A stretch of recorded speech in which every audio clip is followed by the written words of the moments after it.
bahwa proses penyidikan terhadap tersangka lainnya tetap dilanjutkan sebagaimana tahap-tahap persidangan di pengadilan. Selanjutnya, kami mengirimkan berkas perkara kembali ke Kejaksaan Tinggi Daerah Khusus Ibu Kota Jakarta untuk dapat diproses dalam sidang peradilan. Dengan adanya perubahan KUHP dan KUHAP tidak mempengaruhi proses penegakan hukum.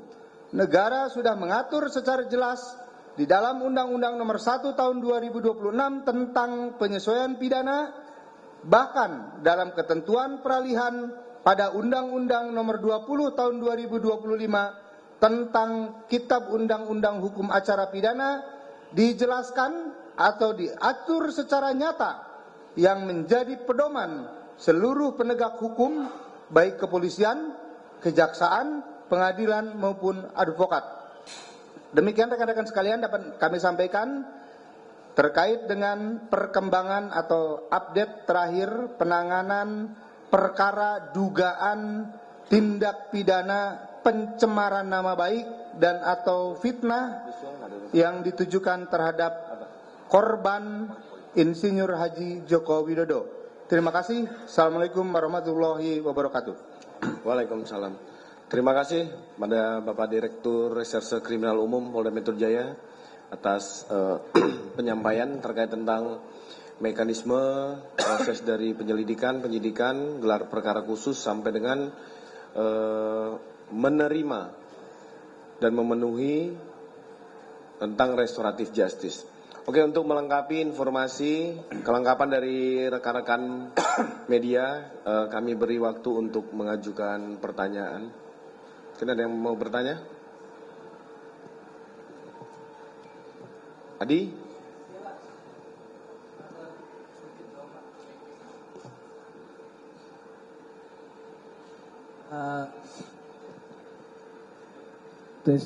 Izin Pak Dir, Pak Kasubdit, Pak Kabid Humas, Pak Wadir, Pak Kasubdit Penmas, yang ingin saya tanyakan pertama terkait kendala Pak. Apa sih yang membuat perkara ini terkesan berlarut-larut gitu Pak? Artinya sudah hampir 1 tahun Pak ya kalau nggak salah sejak penetapan tersangka yang bersangkutan. Kalau tidak salah sebentar lagi 1 tahun. Apa sih Pak kendalanya? Apakah karena ada hal-hal tertentu gitu Pak yang membuat perkara ini terkesan agak lama gitu? Karena semakin lama mungkin semakin membuat gaduh Pak. Karena beberapa tersangka sering muncul di TV dengan memberikan opini-opini masing-masing gitu. Padahal sudah dibuktikan oleh pihak kepolisian bahwa ijazah itu asli, ijazah itu memang ijazahnya Pak Jokowi gitu Pak. Maksudnya Pak Jokowi punya ijazah gitu Pak. Yang kedua terkait dengan, kan yang sering muncul itu kan baru antara RS dan satu lagi kalau nggak salah T, dokter T gitu Pak. Yang lainnya bagaimana sih Pak? Apakah yang tadi Bapak sampaikan baru dua tersangka itu atau mencakup tersangka lainnya Pak yang dilimpahkan ke Kejati? Terima kasih.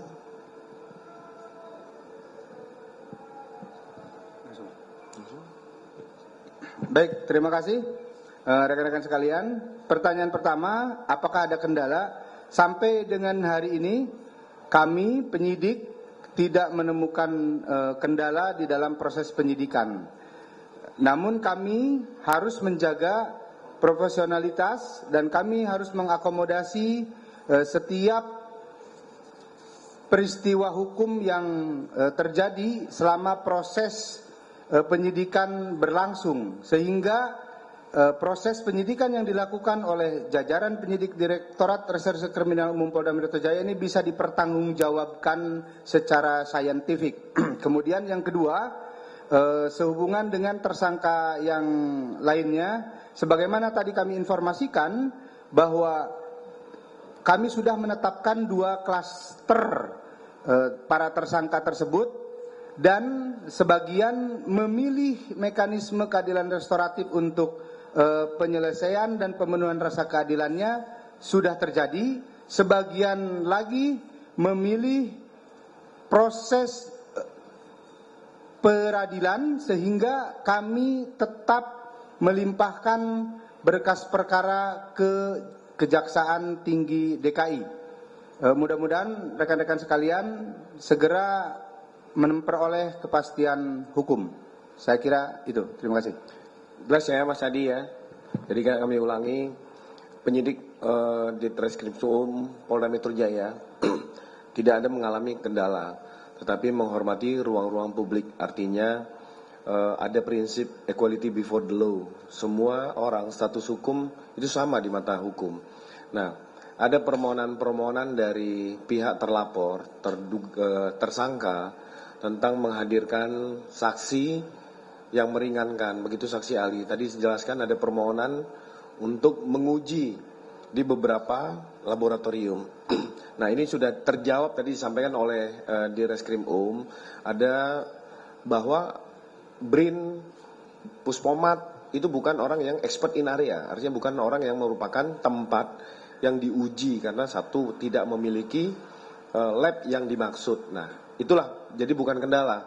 Jadi itu menampung, mengakomodir semua yang disampaikan oleh tersangka. Oke, ada lagi? Ya, silakan.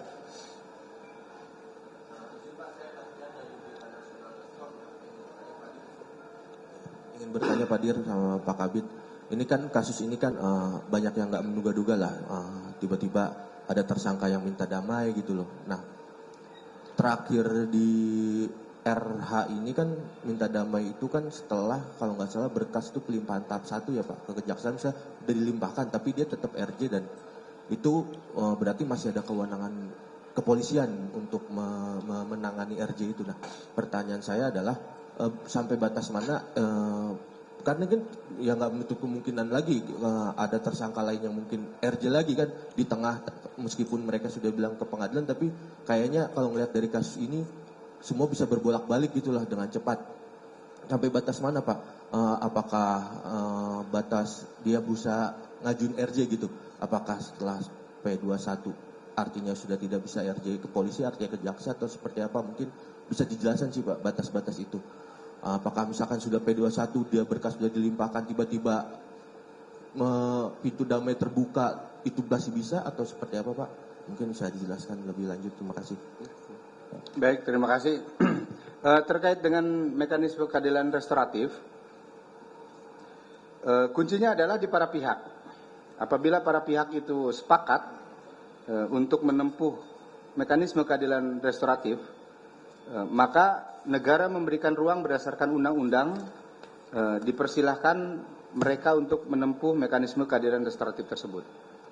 Dan itu bisa dijalankan baik itu dalam proses penyidikan di kepolisian, kemudian dalam proses penuntutan nanti di kejaksaan, ataupun dalam proses peradilan di pengadilan. Itu ya.